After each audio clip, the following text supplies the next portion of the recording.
Hi, പുതിയൊരു വീഡിയോയിലേക്ക് ചേർത്ത് വീഡിയോ ഹയർച്ചയെ കുറിച്ച് തന്നെയാണ്. 3 മാസത്തെ ഒളിവ് ജീവിതത്തിന് ശേഷം മകനെ കൂട്ടി, മകന്റെ വിദ്യാഭ്യാസം പോലും മുടക്കിക്കൊണ്ട് മകനെ കൂട്ടി ഒളിവ് ജീവിതം നടത്തിയതിന് ശേഷം, എറണാകുളം ഒളിവ് ജീവിതം നടത്തിയതിന് ശേഷം ശ്രീന പ്രതാപൻ കമ്പനിയുടെ ഹൈറിച്ച് 3000 കോടി രൂപ തട്ടിച്ച 3000 കോടി രൂപയുടെ മണി ചേഞ്ച് ചെയ്ത കമ്പനിയുടെ CEO ശ്രീന പ്രതാപൻ ഇന്ന് അന്വേഷണ ഉദ്യോഗസ്ഥരുടെ മുൻപാകെ ഹാജരായി എന്നുള്ള കാര്യമാണ് ഇപ്പോൾ അറിയാൻ കഴിയുന്നത്.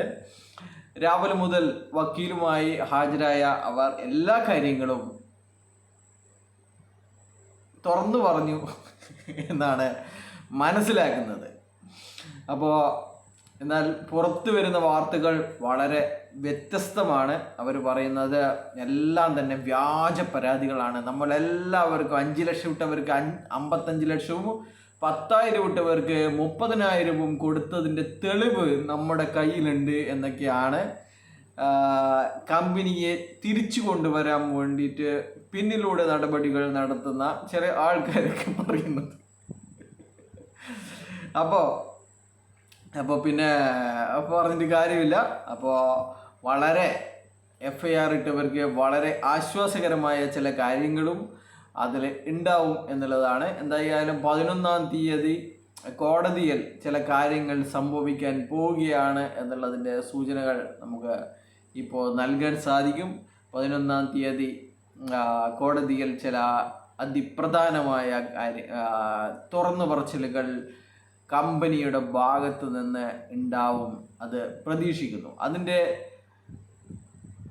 അതുകൊണ്ടാണ് ഇത് ഇവർ മുൻകൂട്ടി തയ്യാറാക്കിയ ഒരു പദ്ധതിയാണ്. അതുകൊണ്ടാണ് ബഡ്സ് കോടതിയിൽ ഇവർ നിക്ഷേപകരുടെ ലിസ്റ്റ് ഉണ്ടാക്കണമെന്നും നിക്ഷേപകർക്ക് എത്ര പണം കൊടുക്കാനുണ്ട് എന്ന് ഒരു സ്വതന്ത്ര ഏജൻസിയെ കൊണ്ട് അത് തിട്ടപ്പെടുത്തണം എന്നൊക്കെയുള്ള കാര്യങ്ങൾ ഇവർ കോടതിയിൽ കൊടുത്തിരിക്കുന്നത്.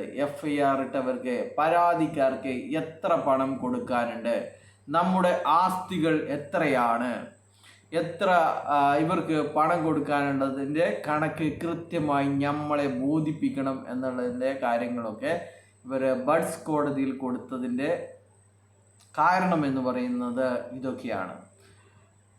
അപ്പോൾ അതെന്താണ് എന്ന് വെച്ച് കഴിഞ്ഞാൽ എന്തായാലും കോടതിയിൽ നടക്കുന്ന കാര്യങ്ങളാണ്. അതൊക്കെ നമ്മൾ മുൻകൂട്ടി പറയേണ്ട ആവശ്യമില്ല. എന്തായാലും 11-ാം തീയതി നമുക്ക് കുഞ്ഞികൃഷ്ണൻ സാറുടെ ബെഞ്ചിലേക്ക് കാതോർത്തിരിക്കാം.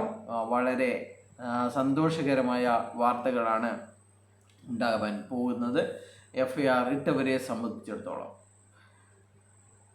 അപ്പോൾ ഇതാണ് പറയാനുള്ളത്. മറ്റു കാര്യങ്ങളൊക്കെ ഇത് അന്വേഷണവുമായി ബന്ധപ്പെട്ട ഒരു കാര്യങ്ങളായതുകൊണ്ട് പറയാൻ ചില ബുദ്ധിമുട്ടുകൾ ഉണ്ട്. എന്തായാലും ഇനിയും വരേണ്ടി വരും എന്നാണ് ശ്രീന പ്രതാപനോട്